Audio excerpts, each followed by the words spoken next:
and freeze, as is a tradition. Good evening, everyone. It's quite charming the way that it's so dependable that it does that, isn't it?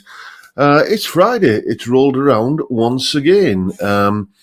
Today has really personified the old saying that, certainly in this part of the UK, that if you don't like the weather, just hang around 10 minutes, it'll be different. We've had all four seasons more than once in a day today. All of them cold. All of them, you're glad you put your jacket on when you went out, put it that way. Anyway, cheers, everyone. It's Friday, and it's all about the beer.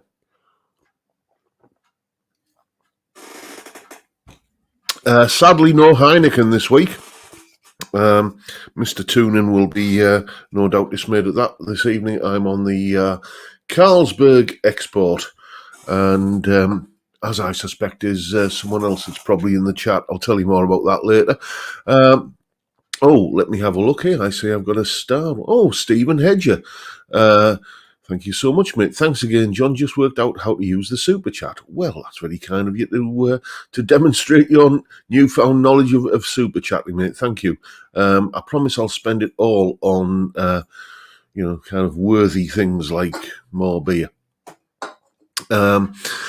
Let's have a look and see who's in the chat, shall we? Got quite a bit. Normally, I just kind of wing it for this hour on a Friday, but I have I'll probably have a fair amount of that going on this evening. But there's one or two things that I've got written down in my notes here that I want to just kind of discuss. And I see Mark Kernow was first in, and then Terry Day, Rob Bald. Peter Collins, Rent to Kill is in, so is Theme Tunes, and who else we've got? Johnny Random's there, so is Autogeddon 1. Relaxing Meditation is there, so is Peter S. PFY Guitars. John Timbo is there as well. Grandpa Joe always writes a nice long greeting. Hello, John, and happy Friday to all. The beer trivia for today is, what is the name of the beer style characterized by its high hop content and strong bitterness? The answer to follow during the show. I'm not sure. Would it be an IPA, perhaps? I'm not sure. But anyway, I'm sure we'll all find out later. And then there's Dave Snack Stevens. Who else? We've got David James, Steve Entwistle, Sean House. What are you saying there, Sean? Good morning, good afternoon, evening, John and fellow Fattercasters. Is the official position that John is a Fattercaster, or are we as a whole, John and the Fattercasters, in the style of KC and the Sunshine Band? Read into it what you want to, mate. If you want to consider yourself a Fattercaster, if you have the physique to call yourself that, a lot of hard work went into this. Then feel free to do so. Then we've got Gordo Canuck and Peter Nicholson. There's Malcolm Thompson, I beg your pardon. And who else? We've got Ben Allmark, Silent Hybrid, Dr. Gomez 1, Mickey Walnuts, and Anton. They're all in. Oh, excuse me. There's Jonah Cornish, Paul Trainer BSC, Dave Fiendish is in. Dave Fiendish isn't in. What we're saying, unfortunately, I won't be able to join until after 6, so it's catch up for me, I'm afraid. But cheers, I hope everyone is well. All is well here, mate, and likewise, I hope the same is true at your end of the connection. Let's scroll down a wee bit. I see we've got John Ross and Savvy64, and we got Randy Upchurch and Stuart Young. There's Far John and Jimmy James. Stephen Hedger is there. Thank you for that super chat. And who else have we got? We got, have I said Timbo yet? I haven't, I just have. Tom Clark is there. So is Michael Purcell saying, rest in peace, Dickie Betts. Yes, I only heard about that this morning. And, very sad news. I might have to do some kind of fitting tribute at some point. Leave that one with me. Then we've got Ian Rouse and Theory Wave Nights, Eric Luttinger. Bass at Night is in, so's Vincent Brennan, Deco Dude, and Colin Falcon. Colin very kindly loaned me a really nice Stratocaster to do a video with. You may have seen the community post that I put out. So Colin lives local to me, dropped the Strat off, and then this morning came and collected it. And as was promised in the community post, I gave him back the Strat and a case of this rather fine tonic pick me up, call it what you will, to take home with him. So I suspect that's what Colin's on tonight. Then we've got Dudley Squat, Ian Clark, Calby and the Rocco Cat is in. So is Dan Bernson. Long time no see, mate. Nice to see you then. Then there's David Collins. Carl Tom is in. Blue Sofa Songs. And The Lamb. The Lamb is in. The best way to spend a Monday evening if you're not working, as I often am, is on The Lamb's live stream. It is... It's mad and brilliant, all rolled into one. Go and check it out if you're not familiar with it. And then who else we got? We got Cal Texper, William Forrest. We got Thomas Mulvaney, Triple Distilled, and Rent to Kill is in. So is Mr. Chris 5254. Ken McGurr is in. Graham Campbell, Martin Bix. Paul is in. There's Gary Hill and Russell Gibson, Ollie M. Saji is in as well, and so is James Hunt. Who else we got? Anyone else? Old Mick the Trier, Jeff Crouch, and John Channing, Colin Houston, Bill Mumbo, Guitar Bass Dude, Rubbish Guitar Bloke. You're going to be featuring in the video later on tonight, mate, because we have a certain unboxing, which, you know, there's headline news. We've got an unboxing tonight. And Steve Cassidy, don't forget Steve's stream, not his stream, his video straight after this. I think it's another one of your, what is it, Birmingham shows, as you are calling them. So, you know, just go and watch Steve straight after this. Head straight off over there. There's we got Peter Goddard in as well, and Mark Lambert. And I think that's possibly everyone. I apologise if I've missed it. Oh, there's Andreas Lundell and Colin Falcon's on his first Carlsberg now. And it's and as I say, I think that's pretty much everyone. And what shall we talk about? Well, the first thing is obviously I'm going to tell you what's coming up on the channel this week. Sunday's video is the promised comparison between that rather nice Epiphone, which I'm going to be talking about a little bit more in the video in the stream tonight. That rather lovely Epiphone 59 Les Paul standard, you know, one of the ones from a few years ago, not one of the more recent ones. If you didn't see that video last week, I'm sure you did, but I said I'd be comparing it to a Gibson Les Paul tribute, you know the guitar that you've seen in many videos. That's the comparison that's coming up on Sunday. Then on Monday, a solo analysis, as is always the case. And what solo is it this week? Well, it's, you know, when you kind of hear a song that you haven't heard in absolutely decades, and you think, I remember that from when I was a kid. And you often hear these songs in the weirdest of contexts. And the case for this one, people in the UK who watch television, commercial television in the UK, will probably get this straight away. It's a song which is featuring in an advertising campaign on TV, the advertising campaign for Gala Bingo. Yes, indeed. It's always on, you know, during the ad breaks when Coronation Street's on, and my missus watches that, so sometimes I'm kind of sat in front of it as well. And, yeah, Gala Bingo are using a really kind of forgotten classic of the rock genre for their advertising campaign. I heard it, I thought, ooh, I must do the solo from that, and I did, and that's what's happening on Monday. Then Tuesday, the most recent top 5 video was my lottery win guitars. Fiend Tunes, there you go, you got it, mate. I Saw the Light, Todd Rundgren, there we go. Yes, that's the one. And Raymondo is saying, table for 8 at Robson Balti House, please. Yes, well, if I could share it with you, I would. But, you know, if I was to invite people to a social gathering at this house, it would be somewhat cramped. You can probably get a sense of the size of this room here. You know, and there are 3 other rooms pretty much the same size in this house, and that's it. So yeah, last Tuesday's video was my lottery win guitars. Coming back down to earth a little bit this coming Tuesday in the top 5 video. I'm going to be talking about the attainable guitars, the guitars that you can kind of just about afford to pull the trigger on. You think, ooh, shall I? I'm getting gas for that one. So which 5 guitars am I really gassing for at the moment? Well, you'll find out on Tuesday. Then on Wednesday, as is the custom and practice in this parish, we are having a viewer's question video. And this week marks the return of my old mate from the Netherlands, Edwin.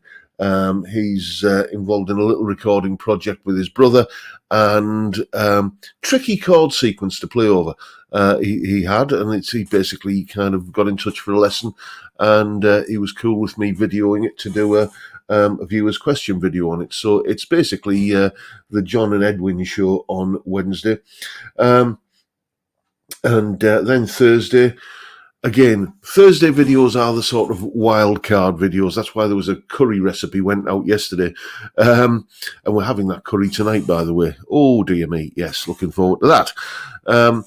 Yeah, so what I'm going to show you on this coming Thursday is a typical day in the life of a provincial guitar teacher and small-time YouTuber. Basically from, me getting up on a morning and, breakfast, walk the dog, come into this room here and start doing what I do all day, every day. And you're going to kind of get a glimpse behind the scenes. Behind the scenes videos always seem to do really well. So, it just seemed like an obvious choice. Let's have a little swally, and then I want to talk about Epiphone.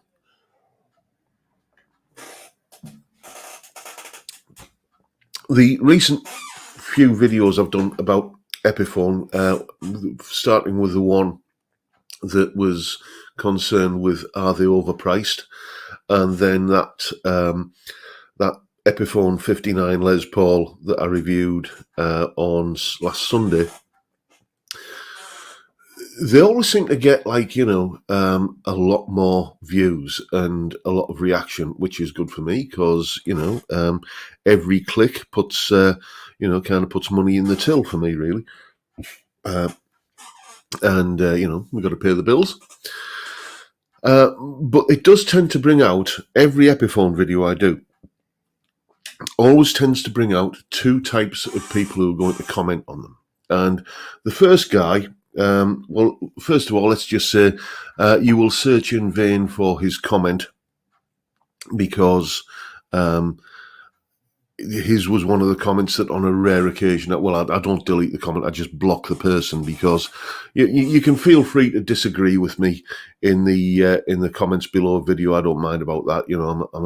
I'm big enough and ugly enough to take that on the chin, and I just think that, when was I ever appointed, the guardian of the correct opinions?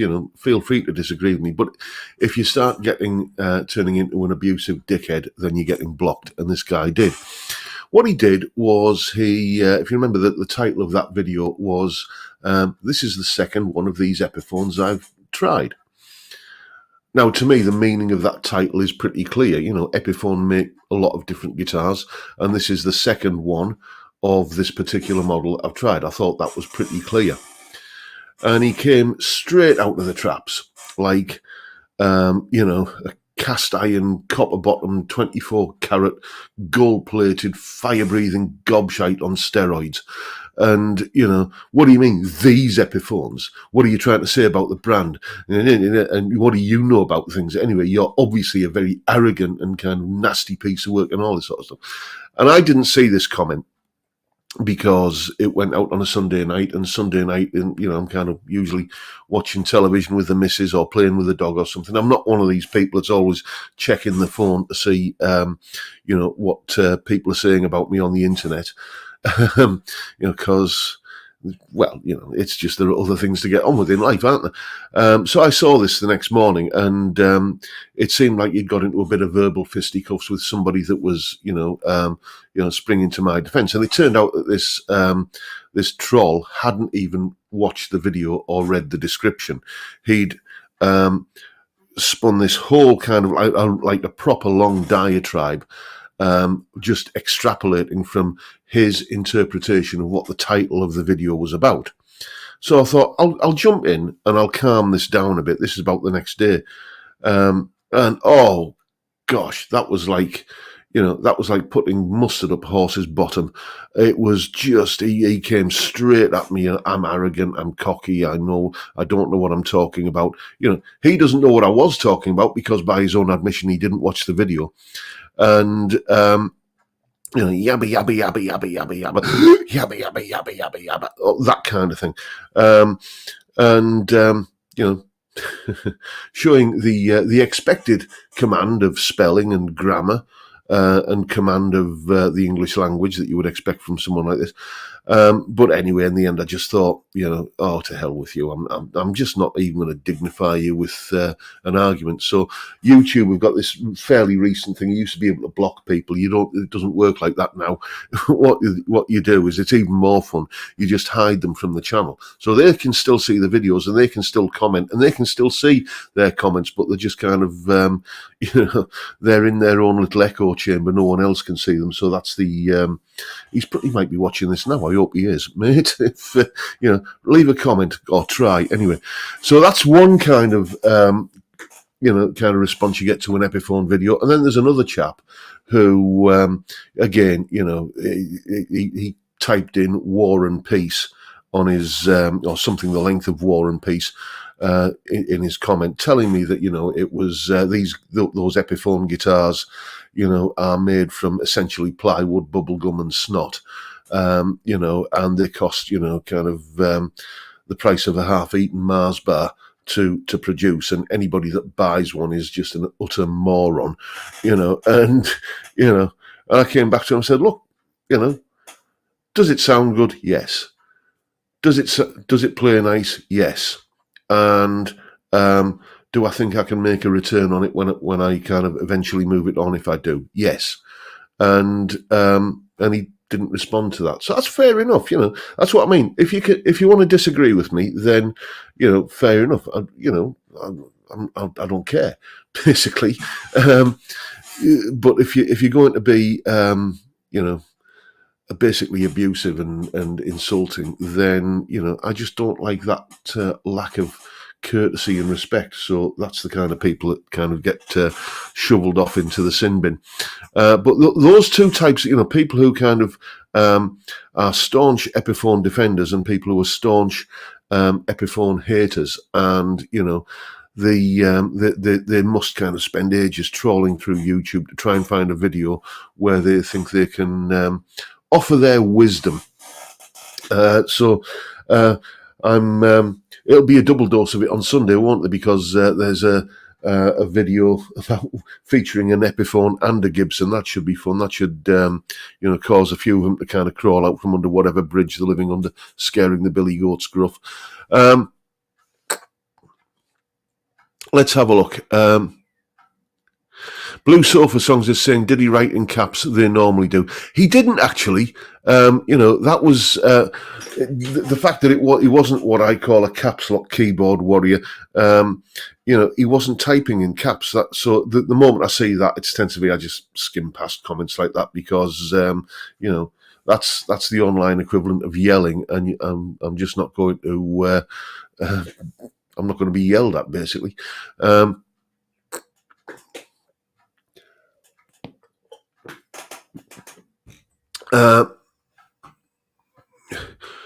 Very good point, Calby, there. You can dislike a company, but don't hate on a piece of wood and metal. That's it, hating a product is daft. Don't buy it and just talk about those that you like instead. Indeed. Excuse me, I just need another beer. We are going to be maintaining the relatively new tradition of having a look at a gallery of some of your guitars. I've got a few of those queued up for this evening. So I've got to remember that I've got to fit all this stuff in. Also, I want to say a big thank you to Steve Cassidy. You kind of got me a couple of new students today, mate, from the mentions that I got on your live stream last night. Thank you, mate. Flake indeed, says Carl B. There you go. Dave Lewis, Aldi garlic naan breads are brilliant and keep in the cupboard for ages. They do indeed, mate. We can't have garlic naan breads in this house because, well, Dougal. Dougal has that kind of look on his face where he's like, but you have naan bread and I have no naan bread. So he guilt trips you into giving him a little corner of your naan bread, and obviously you can't give garlic to dogs because it's not good for them. So we always get the plain naan breads.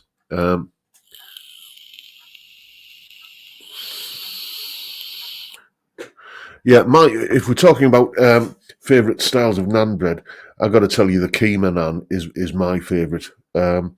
Whenever I get like a kind of Indian restaurant curry, I always go with a keema naan because it's got that lovely kind of, it's almost like doner kebab meat in the middle of it, and it's, well, let's get those arteries nice and hard.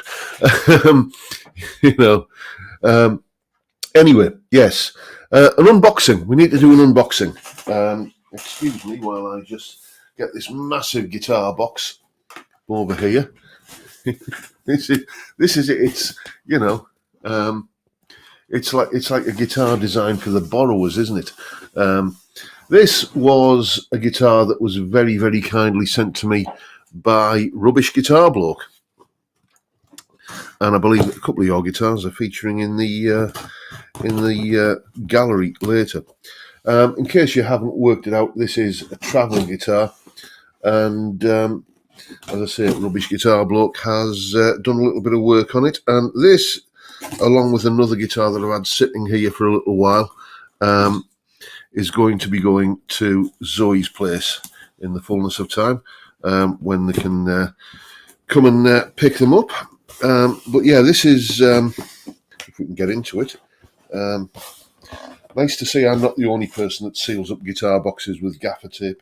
There we go, I missed a bit there, so let's have a look at this. Oh, and it even has a gig bag.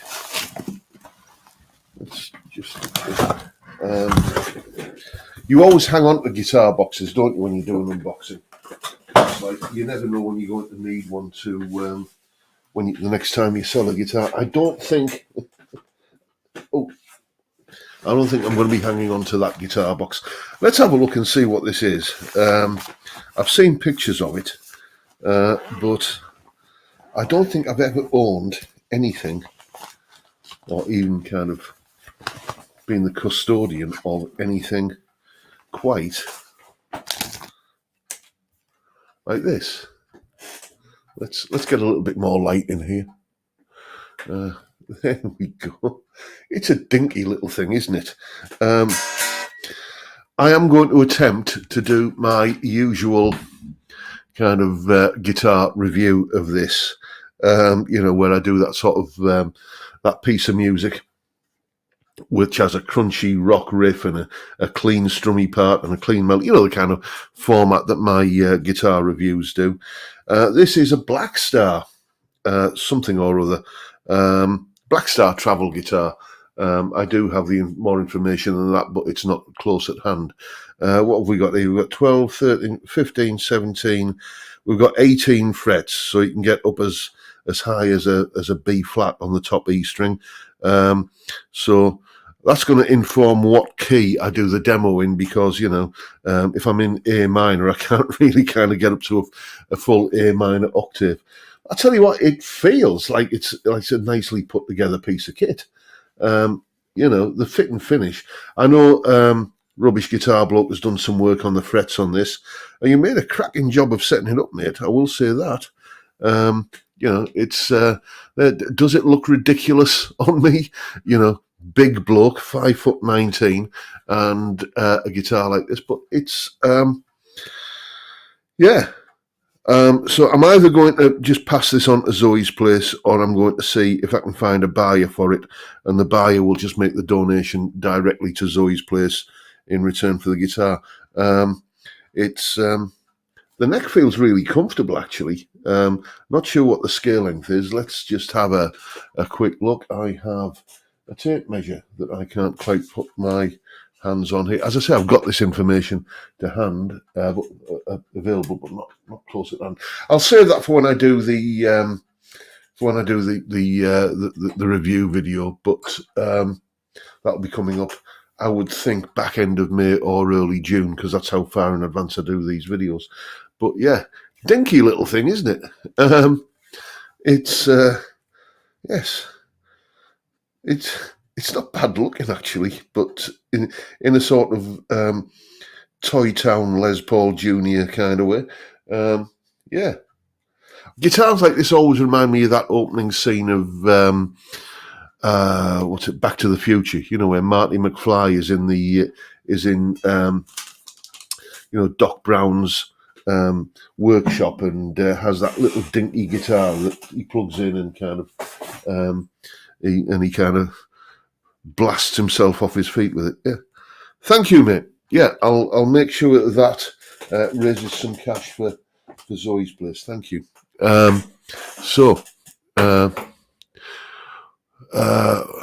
What you're saying there, Anton? John, the Fatcasters would really appreciate the thumbnail of the review video of you playing the travel guitar standing up, please.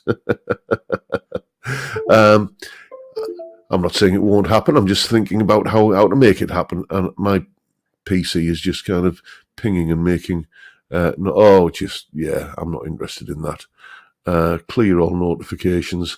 Yeah. Anyway, where was I? Yes. So that's the unboxing out of the way. Let's have a look at some of your guitars, shall we? Let's do that. So I just need to head off over to here. These are just a random sample. Basically, whenever you send me guitar pictures, they all go into a folder, and once I've shown them, they come out of that folder and go into another folder.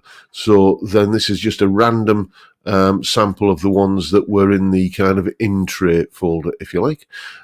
So if I open it like that, that gets it up on screen. That's the first one. So let's go to screen share. And where are we? Here we go. There we go. This belongs to Cal B. This is his rather lovely Godin. When Godins first came along, not when they first sort of came along, they were just kind of doing very kind of generic Strat and Telecaster shaped guitars. A mate of mine had a Godin kind of Telecaster shaped guitar with a lovely maple top with a sort of German carve on the top of it. Lovely guitar. And then they came out with this kind of slightly kind of modified T-style shape. And at the first, I just thought that looks a bit odd, but it's amazing how well it's aged. Obviously, Calby is a left-hander, and this is another one of his guitars. And beautiful looking thing it is. Understated and classy, I would are the two words that spring to mind there. Let's see who and what is next. Oh, we've got David Sotheby's collection. We've got a beautiful Hofner here, Epiphone Les Paul, and what is this single cut? That looks like a Harley Benton TE52 that's had some mods done to it. Yamaha acoustic, and I believe that is a Squire Strat. That's covering a lot of ground there, isn't it? You've got, the sort of rockabilly and archtop jazz kind of stuff that you could probably get away with on that. A Les Paul, we know what a Les Paul will do. That's, it's well documented, isn't it? And shades of the Jeff Beck Telegib there, if it had a bridge humbucker, but just that sort of that neck humbucker in a pickup ring mounted into the black pick guard there. It just always kind of it has that sort of hot rodded vibe to it, doesn't it? And then so a lot of stuff you can do with that guitar. An acoustic for those sort of unplugged moments, and what many people would probably regard as being the ultimate workhorse guitar, a HSS Strat. I can't disagree with you on that. It's just that, Strats don't really do it for me nowadays, but I do understand the appeal of that pickup configuration. Lovely little bunch of guitars there, mate. Let's have a look and see what's next. Oh, Dr. Gomez 1. Now, I know what you're thinking. You're thinking, oh, that's one of those Dave Grohl guitars, isn't it? That isn't a Dave Grohl guitar. If we can look, can you see that? Just see the headstock logo there? That's a Vintage brand guitar. I didn't even know that Vintage had done like a Dave Grohl copy. They call it the Pretender, or they did call it the Pretender because the legal team at Gibson said cease and desist. You're not allowed to kind of make a guitar that colour and that shape with that shape F-holes and But so I suppose they're going to be quite rare. If you see one of those, a Vintage Pretender. Might be worth kind of grabbing because there's not going to be many of them around. Beautiful Gretsch here. That, to me, that Gretsch there just sums up what I think Gretsch guitars look like. If I think of a Gretsch, that's the colour, that's the shape, that's the kind of model I'm thinking of. Sort of a Chet Atkins, Eddie Cochran, Brian Setzery kind of vibe. I know it's the wrong colour and model for Brian Setzery and Eddie Cochran, but it's that's the kind of look there, and you just know that's going to be pounding out rockabilly riffs, don't you? And what else? What we got here? Let's just move this. This, I believe, here is another Vintage. The Vintage, is that the one with a slightly offset top and bottom horn? Because if it is, I used to have one of those. No, it isn't, because the headstock decal's wrong. I think that's the Vintage. Is it the V35 or something? I used to have the when Vintage did the AV series of guitars, the advanced series of guitars. I used to have the AV6, which was like a 335, but a little bit offset. Beautiful guitar. Let's see what's next. Oh, here we go. Some of Gain Dane's Squire guitars. Heavily modded, we've got written here. That, for me, that classic vibe Telecaster. Again, you're thinking of iconic guitars that just look exactly like what you picture that model of guitar. For me, that is textbook Telecaster. That is what a Telecaster, distilled essence of Telecaster looks like. I think it's a classic vibe, isn't it? Yeah.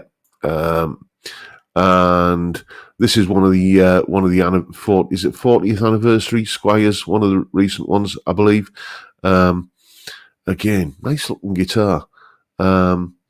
Yes. So and we've got some more guitars below that we'll be looking at. I don't think they're in this week's selection, but just keep the pictures coming, folks. Some lovely. I do like that Telecaster, I will say. Let's move on, see what's next. And George Wall's lovely looking, menacing looking 1993 Les Paul Studio. Beautiful looking guitar. I mean, to quote Spinal Tap, how much more black can it get? None more black. I'm assuming it is black. Maybe it might be just a kind of really dark burst or something like that, but in that light there it looks black. Just looks like so. It's like a little kind of bull terrier sat in the corner of the room. Just it's asleep at the moment, but it can kind of get nasty if it wants to, in the best and nicest of ways, of course. Lovely looking guitar. Another one from George Wall as well. Again, a guitar which I suspect is going to be possibly quite rare. One of the early Harley Benton SC 450s. And you can tell it's one of the early ones because it's got the less pointy kind of horn here. What's this part called? Is it called the horn? We'll call it the horn. The cutaway. Less pointy and the old headstock shape and the old logo and stuff. So you could imagine if you were sort of a little bit of a kind of ne'er-do-well nefarious character, with that body shape, you could put a little dint into the middle of that there and have something that looked a little bit like an open book headstock and pretend it was something that it isn't. Then we've got Ian Cochran's Far East made guitars, a lovely looking Zematis there. Then what we've got here, we've got this Court and a PRS SE. Is that the SE Custom 24? Or is that? I have all this information, but it's as I say, I need to find a way of getting that information in front of me when I'm kind of talking about these guitars instead of just trying to remember it.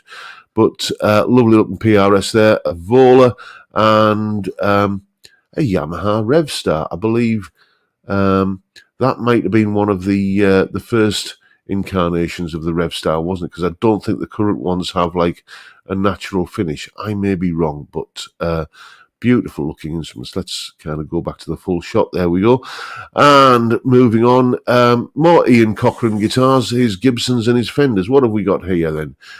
We have got what looks a lot like a Player Series Strat there. Is it? No, is it a Player Series? I think it might be. Apologies if it's not. Then we've got HSS version there, a guitar that I absolutely adore here, the Nashville Telecaster, best of both worlds, those guitars. Then a couple of Gibsons, a Les Paul, and that looks like a 339, is it? Again, I apologise. I know you've told me what they are, Ian, but I should print some stuff off so I've got notes here that I can kind of talk in a more informed manner about them. But yeah, beautiful looking set of guitars. Absolutely, that's quite the collection in and of itself, but apart from the ones that you sent me. Let's move on, see what's next. Jimmy James with a lovely PRS Swamp Ash special and the SE one. Yeah, I do like that kind of that wood grain effect, and I'm not really a fan of that particular green, but I am warming to it, and you'll find out why in a few weeks, but that's spoiler alert. And then a Fender Lead 2 guitar, just again distilled essence of basic electric guitar, everything that you need. That's one of those guitars that you could imagine Johnny from Budget Guitar Show kind of do one of his punk things with that, couldn't you? Just kind of real sort of stripped down basic, back to basics ethic. And then Peter Collins has this lovely Michael Kelly Custom Collection 60 Burl Ultra. He's done some, I can't remember if this is the before or after mods.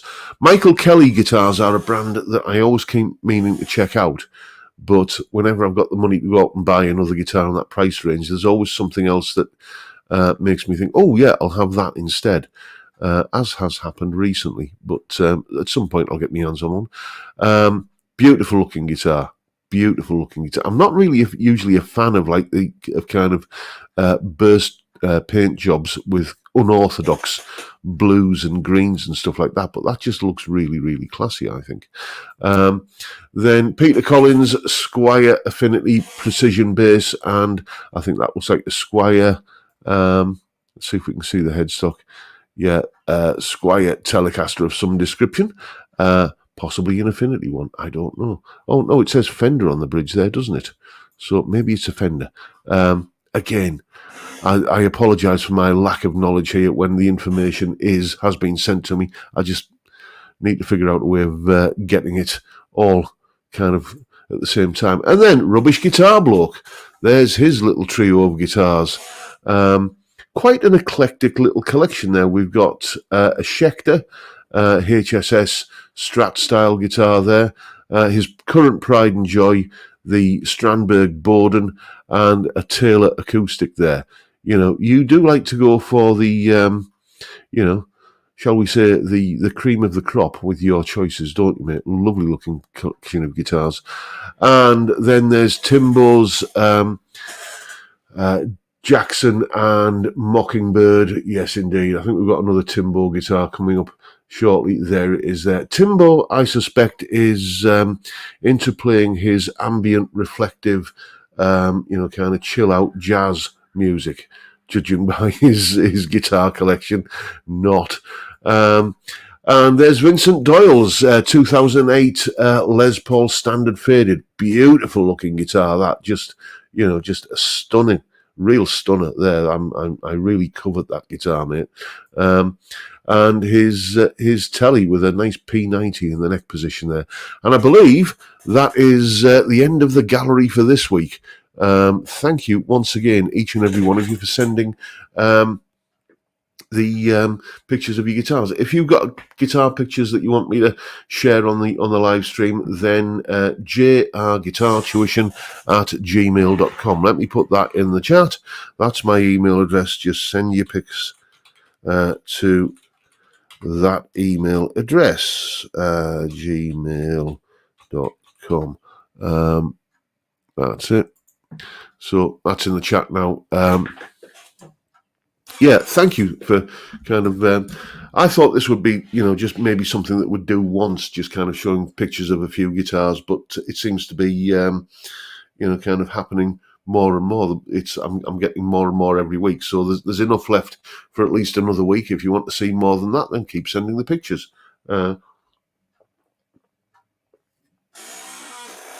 Oh, dear me. Right.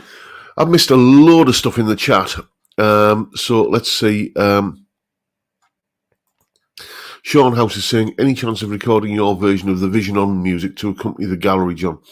I would love to do that, but I think the thing that I'm fighting here is that this isn't a particularly high-spec laptop that I'm on here, and we've seen how the intro freezes. So maybe when I get a slightly higher spec streaming machine, I can look into that. I definitely do want to start having a little bit more interactive content in the live stream where I can maybe play guitar a little bit and you can hear that. Like Steve Cassidy seems to have got that figured out. In very short order. Your live streams, mate, have improved absolutely immeasurably since you started doing them. I know you were quite sort of nervous about doing them when in terms of the technical aspects of it. But dear me, mate, you've got that really nailed now, I've got to tell you.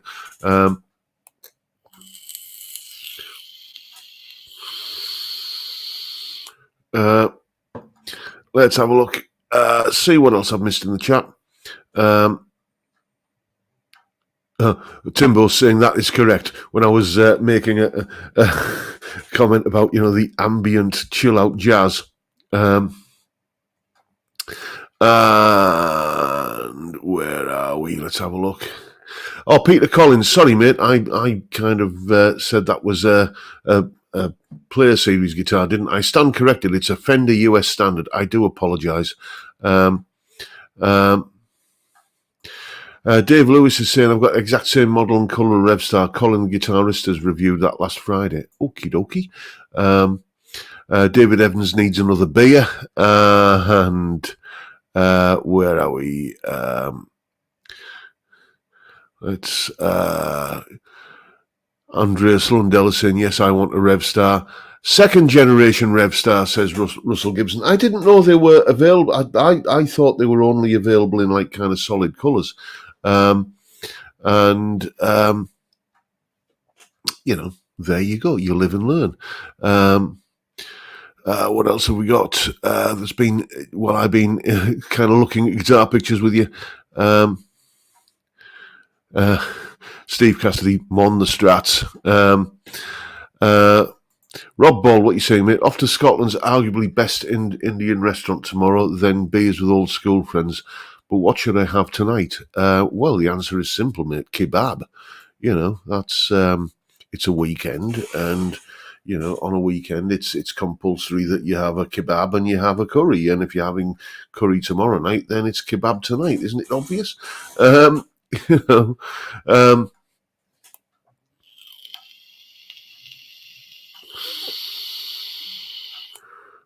Let's have a look, see what else we got. Blue Sofa Songs is always saying, the Vision On music always enters my head when the guitar gallery occurs. Yeah, this is something that a lot of our international viewers will be kind of Vision On music. There was a show, kids TV show for in the 70s where kids used to send in pictures of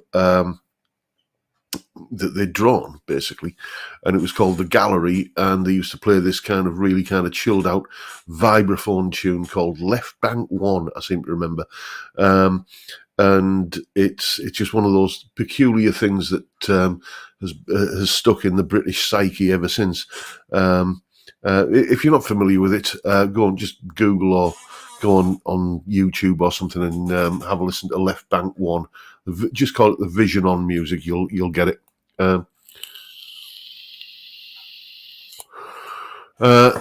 What we're saying there, Strumming Ronin. What are people's thoughts on Flabbergaster as a headstock decal for a parts caster? Yeah, I don't see. My only beef with anything like that is when it's trying to pass itself off as something that it isn't. When something that clearly isn't a Fender is badged as a Fender, or something that clearly isn't a Gibson is badged as a Gibson. The whole Chibson forgery kind of phony kind of thing, which never makes sense to me, because the people you're trying to impress by having a guitar that calls itself a Fender when it isn't, the people you're trying to impress are other guitarists, and most other guitarists are going to look at it and say, yeah, that's a fake, because you can tell. And the people who aren't in the know are people who aren't kind of guitarists and don't know about such things, and they don't give a monkeys about the brand on the headstock anyway. So, it doesn't seem to make any sense anyway up for me. Sometimes Dim Never Thin is saying, I think Vision On was primarily aimed at deaf kids. I think you're right, mate. That rings a bell with me.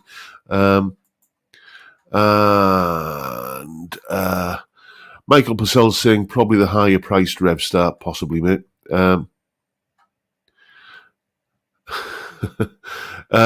Peter Goddard.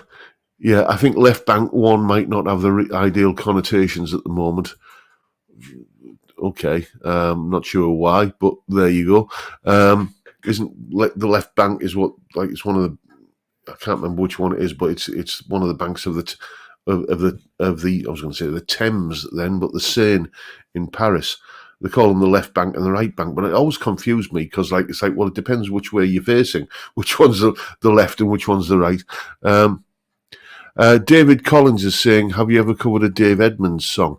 Have I ever covered one? Yeah. I Hear You Knocking is one of those songs that, when you're putting a band together and you just want quick, easy to learn songs that take no rehearsal and you can throw it together and, just knock out in a single kind of jam and not have to worry about, complicated middle eight sections and stuff like that, and learning a complicated song.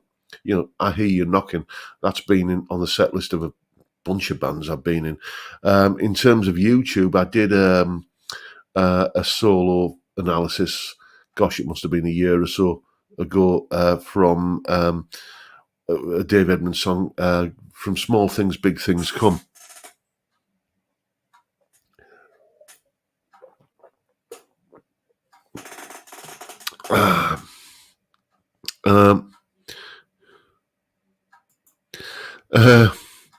I'm thinking of starting my own guitar company, but can't decide between calling a Nosbig or a Redneff.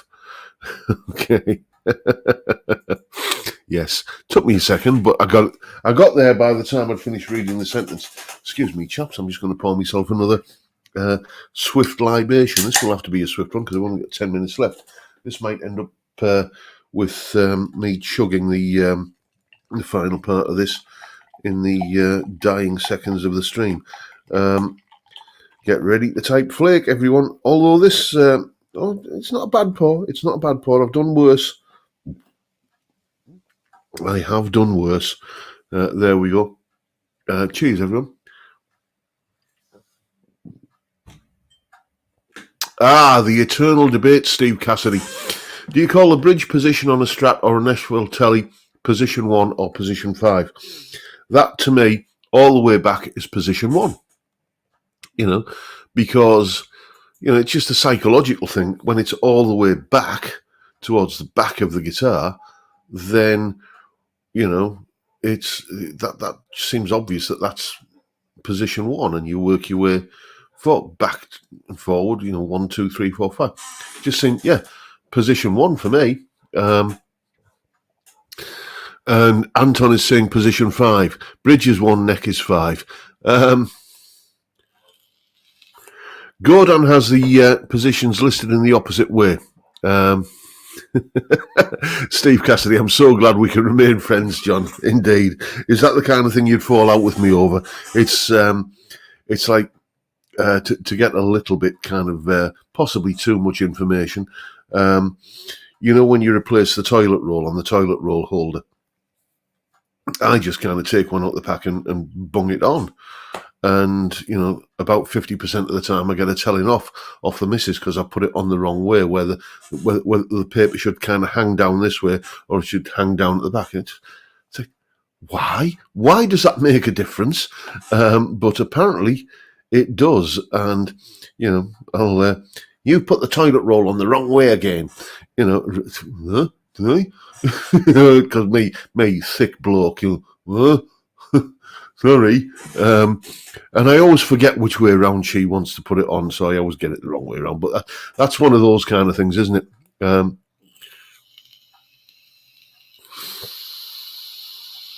Lamb is saying, Fender always referred to the bridge as position 1, but then Leo called the vibrato a tremolo. You can't trust that guy. Yeah, well, terminology changes, doesn't it? You know, I remember in the mid-1980s, I was reading guitar magazines, and suddenly everyone's talking about this component on a guitar called a whammy bar. What the hell is a whammy bar? And it's like, oh, that's what we have to call a tremolo arm now, is it? Okay. And, you know, a theme that I've ranted about before is, you know, once upon a time, if you had a humbucking pickup and there was a little switch somewhere on your guitar where you could turn half of that humbucking pickup off and turn it into a single coil, that was called a coil tap. And then, you know, about, 5-10 years ago, I'm making videos, I'm saying, coil tap this, and I get people in the comments, frankly, who are younger than some of the shirts that I've got hanging in the wardrobe, telling me off that I know nothing about what I'm talking about, because it's called a coil split. You know, and well, excuse me, which one of us has the higher national diploma in electronic engineering? Show me an electronics textbook that talks about splitting a coil, and I'll give you the guitar. You know, it's, but you know, it's. Do you remember a few years ago, as well, when and this is me really getting on my high horse now, when you know, you could upload something to the internet, where you could kind of store something on a remote server. You could do that, and now and then suddenly everybody starts talking about this thing called the cloud. You know, the internet is now called the cloud. I'm sorry, didn't the internet already have a name? It was called the internet. Martin Bix is saying scratch plate or pick guard. Scratch plate, mate. Scratch plate. All day long.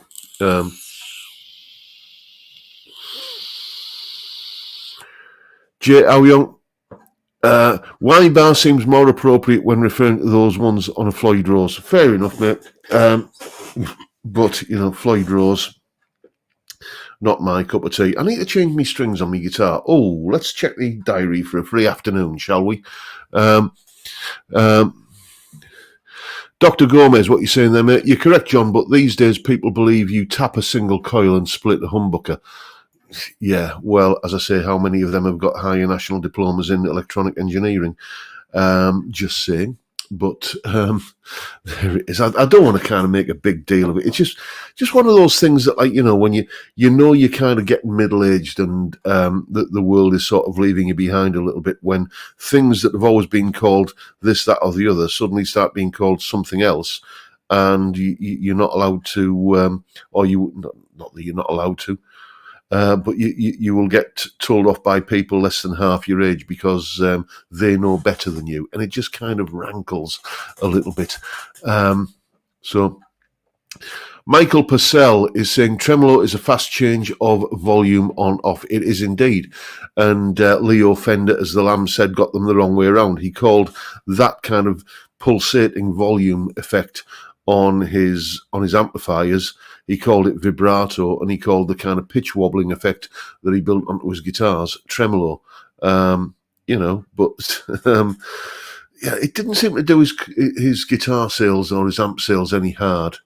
Ollie M, is it data or data is what I think you're saying, mate. Oh, data. Vincent Brennan. Now, this one is particularly pertinent in our house because my missus is Canadian and she cannot. It's not in her DNA to say the word tomato. They're tomatoes to my missus. She'll say, "We need tomatoes when you go out shopping." I said, "We don't sell them over here, love. I'll have to get some tomatoes instead." And usually that kind of gets a slipper flung at me or something like that.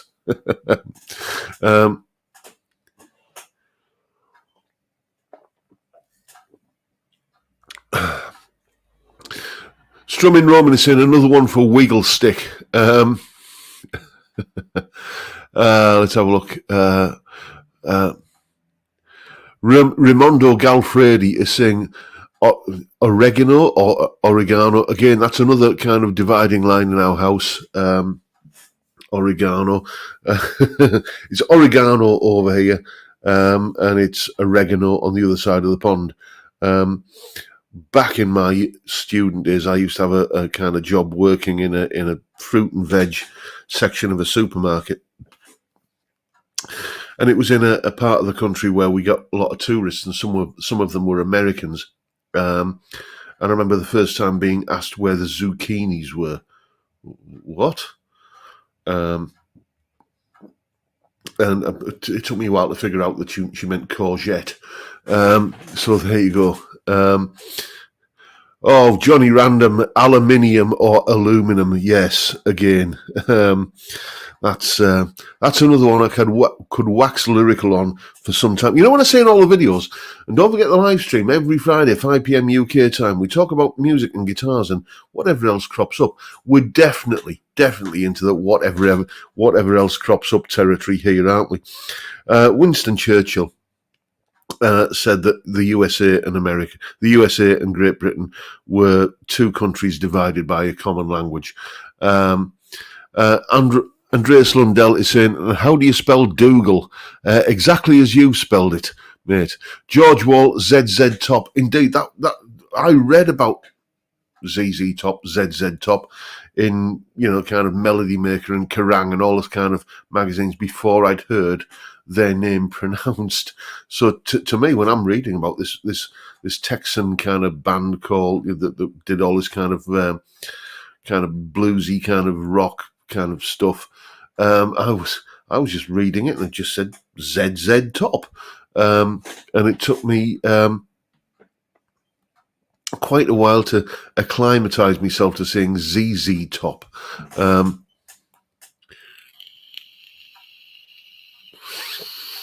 Anyway, chaps, we're coming up to the end of proceedings here, and I don't want to trample all over Steve Cassidy's video, so why don't you all just kind of, go and kind of answer the call of nature if you need to, and pour yourself another beer, and then head off over to Steve's channel to go and watch his excellent offering for this evening, and I'm going to neck the rest of this beer.